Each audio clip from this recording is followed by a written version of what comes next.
Greetings fellow thrill seekers, I'm Chevalier, glad to have you with me, and I bid you welcome to the initial situation and guide of Novgorod. Novgorod is a high level difficulty nation, as you can probably heard by now if you want to play as Novgorod. You are quite sandwiched here, between Muscovy, Lithuania, Denmark, Sweden. You are quite sandwiched and you're not gonna escape. To some degree, your actual escape from this part of the world is gonna be difficult to a large degree, although killing Muscovy early on is really gonna help you expand.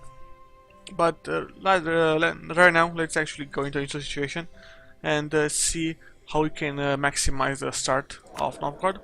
Let's go to cash first. You're a merchant republic, so you should have a decent amount of cash, although how much cash you should have, honestly, I'm not 100% sure. Although it's good that you have some early carracks that are going to help you to get control over here, but unfortunately galleys, not that great. And we're going to try to protect trade with this into the Novgorod trade node. There's nothing much to go as. YC is going to, well, that pushes forward, then we don't have they're going to die by the time they get here. So Novgorod is the best one, unfortunately. The point where I, to some degree, recommend killing this because you're not gonna make that much cash. So just go like this. I mean, it's up to you how to pull it off. Whether these guys give you more cash if they're alive or not, it remains to be seen. But we'll just go for the mothball on both of them. No, we'll just go for this here and the mothball here to get a more accurate view. You have no estates. Okay. Oh right, you're a merchant republic, my bad. So you have no estates because you're a merchant republic. So that's not great. Simply because you're not going to be able to get a +2 advisors. Though that is going to allow you to get more cash for your armies. Sometimes you want to have more cash. You have to have the options basically. Like you want to have the options to get better advisors at cheaper costs. So we'll of course go for national focus on admin because we want the first idea really quickly. As for this guy here, it's not that great, although he's gonna die soon. Remember, you're a merchant republic, so you can elect your guys. As for the current advisor, just get 111. I mean, if you look at it, you can actually afford 3, even if you actually have, let's say, the forts operational or not. So you can afford to have guys available for war. As for here, advisors, pick whatever you want, whatever's float your boat. Try to get for more cash. That's the best option always. Here I recommend going for diplo reputation. It's the best available thing so that you can get alliances faster, and that will be needed. And here I recommend going for manpower or discipline, but unfortunately discipline here is +2. So either manpower, discipline, or morale. Those are the best options. You're a merchant republic, so this guy is gonna die pretty soon. He's 67, so you're gonna get a new guy. Recommend going for admin points on that guy.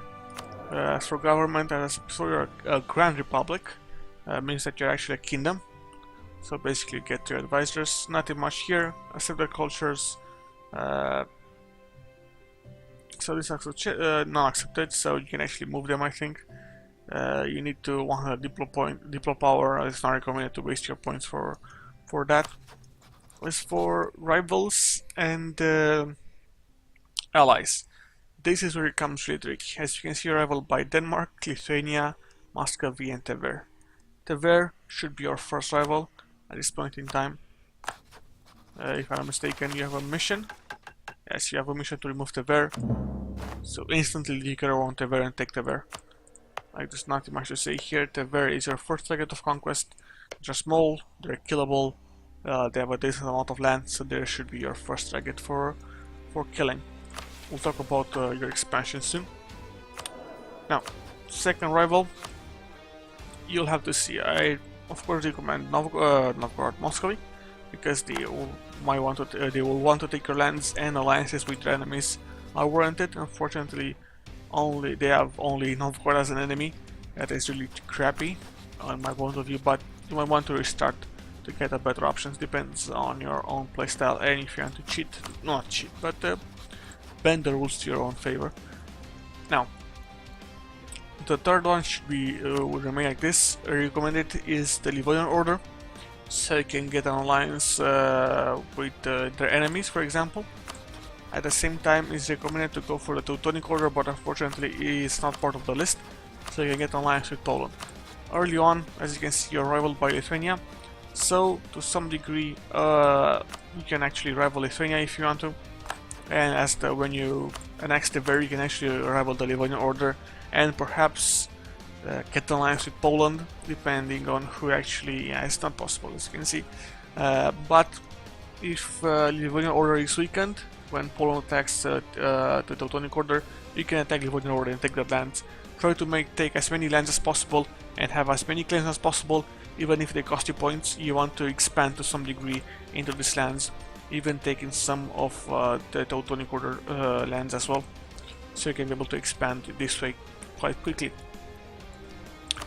As for allies, Poland, Golden Horde, usually rivals of Muscovy, Teutonic Order as well, Livonian Order, but you need to safeguard yourself against Muscovy, so enemies of Muscovy's are the most wanted basically. So Denmark, if they rival Muscovy, but they actually rival you, and that's not good. Golden Horde as well, we might accept an alliance. Kazan is the same, so alliances with these guys are the best options to safeguard yourself against Muscovy and to some degree kill off Muscovy, so that you can get your lands back. As for the conquest from Muscovy, we'll talk about in the expansion guide. We talked about economy, we talked about trade. Pretty much nothing you can do on trade actually. Just collect from Novgorod and push from these nodes here. Pretty much standard stuff, like leave them as they are. You cannot get any more cash. Tech wise, you are Eastern.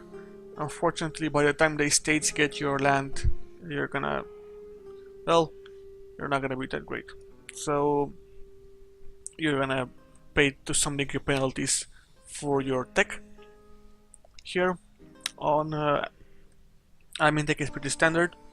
Get it up as soon as possible so you don't suffer points. If possible, use the minus 5% from somebody having a tech earlier than you.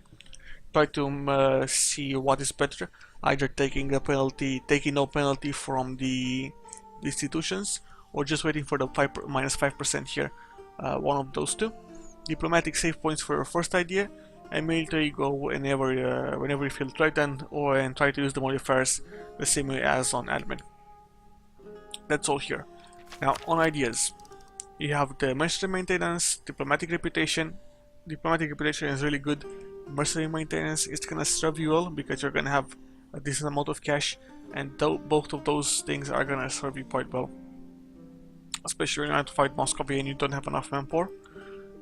Prestige is not that great. Missionary strength is decent, but the 1% modifier is too low for me to call it decent, so it's acceptable, barely acceptable. You have the yearly Republican tradition plus 0.5. This is good. If you still want to stick with these ideas later on, it's gonna serve you decently. You have the merchants and the global trade power plus 5%. But again, this is good if you want to go for a trade aspect, although you're quite stuck in this part here of the world, and you can actually only get more cash if you move like this. And it's gonna be hard for you to get more cash, and moving into the one end node is gonna be really difficult. So again, annoying and difficult, that's all I can say. As for the next one, it's the manpower modifier, which is good.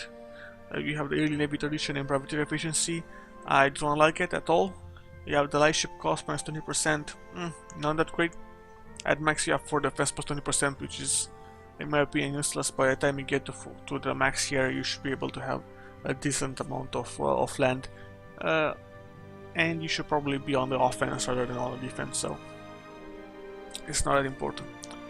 Now here is the hard part for ideas.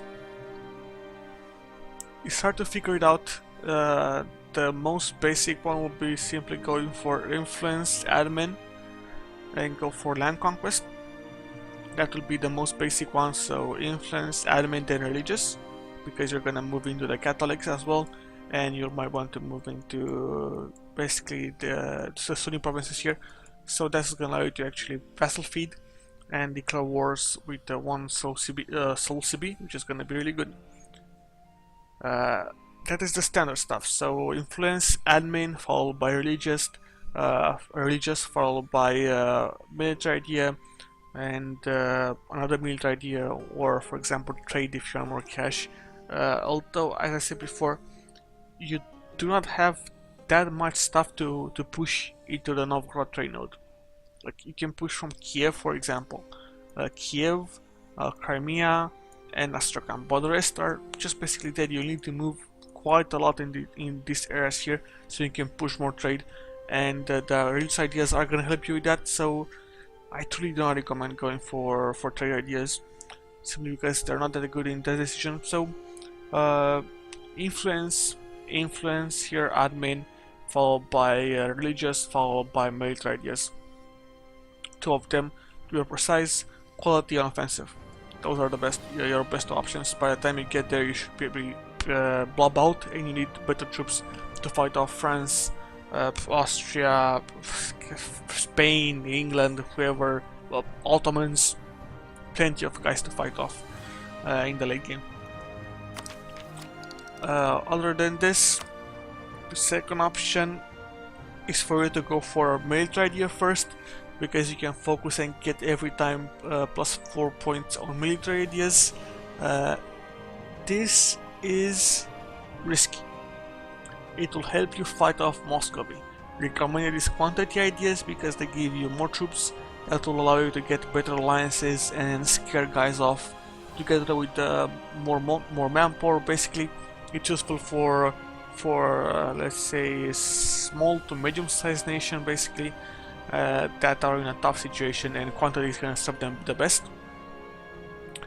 This is doable, so you can actually go quantity, then perhaps go for influence idea or an admin idea, so a deploy or admin idea, depending on what floats your boat.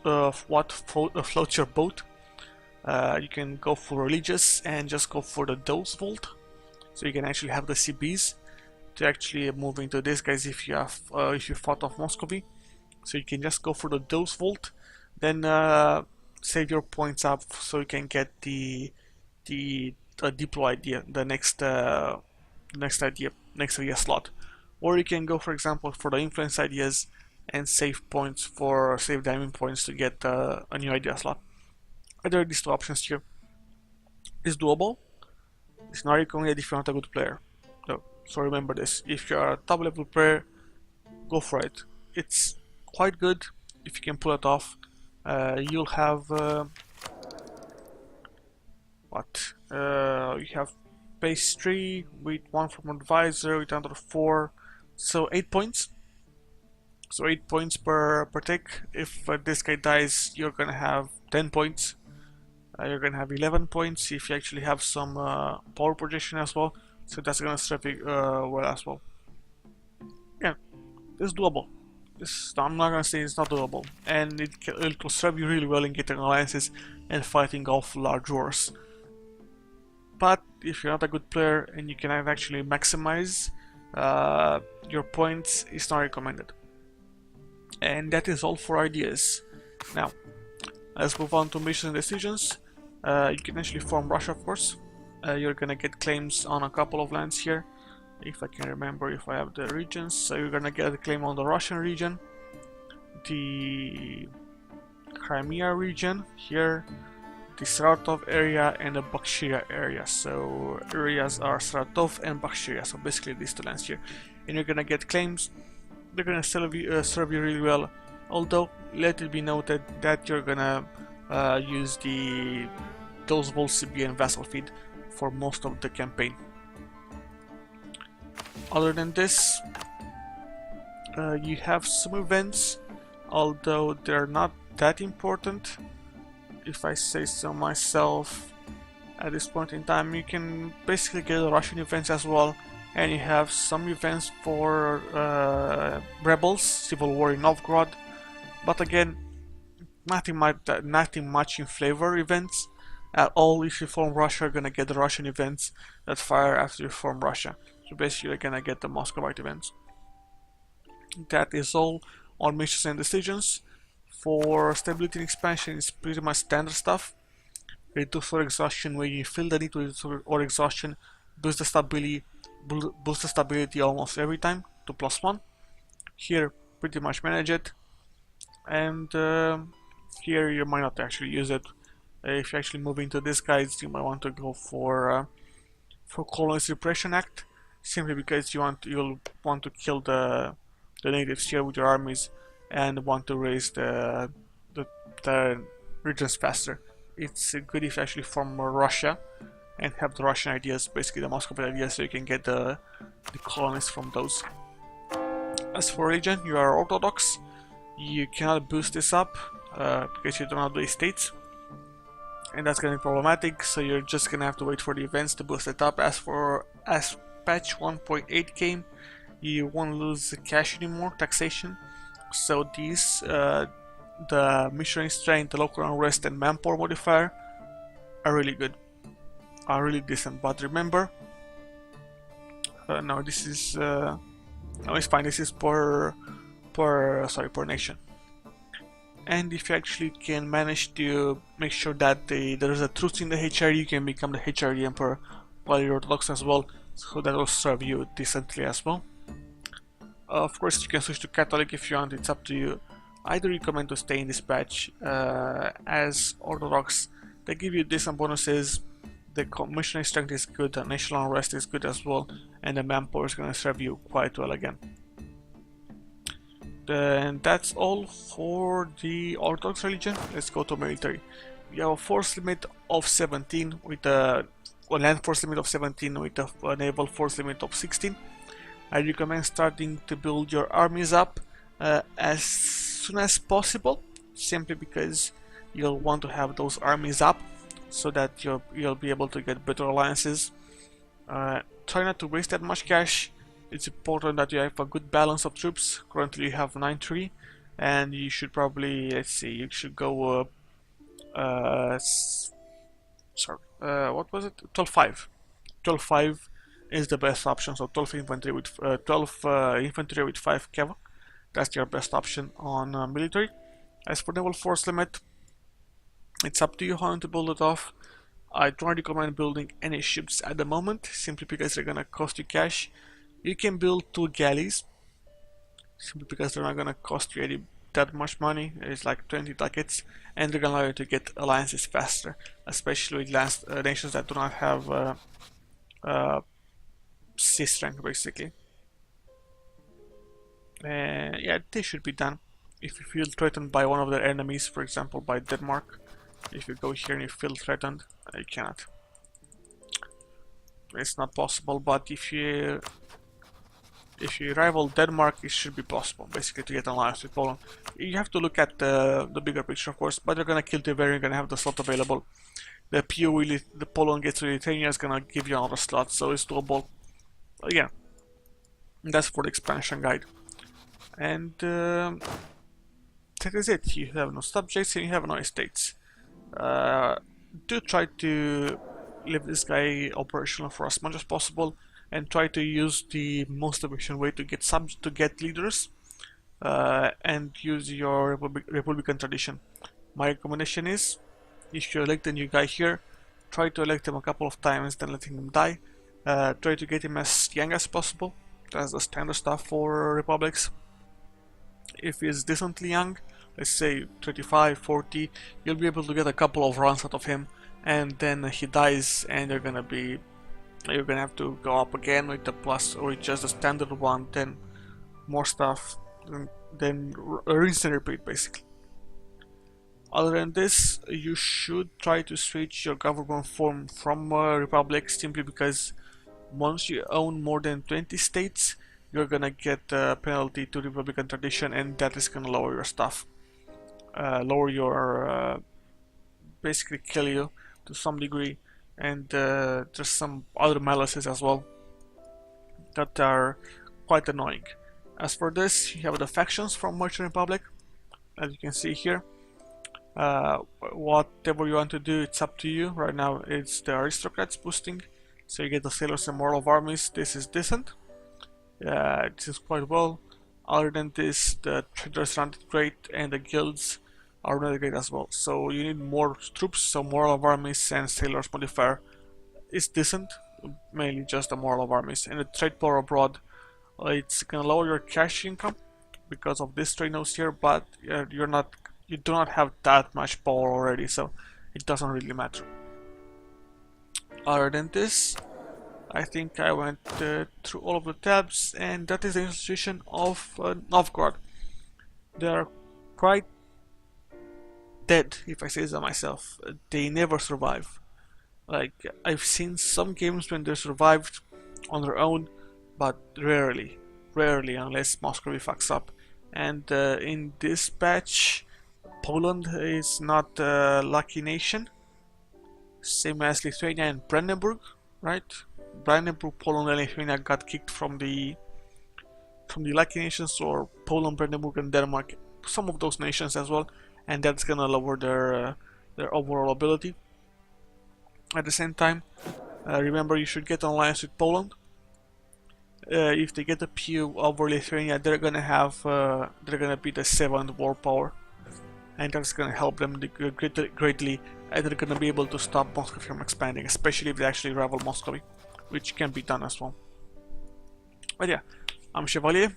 I hope you enjoyed this, guys, and I'll see you next time in the expansion guide. Ciao.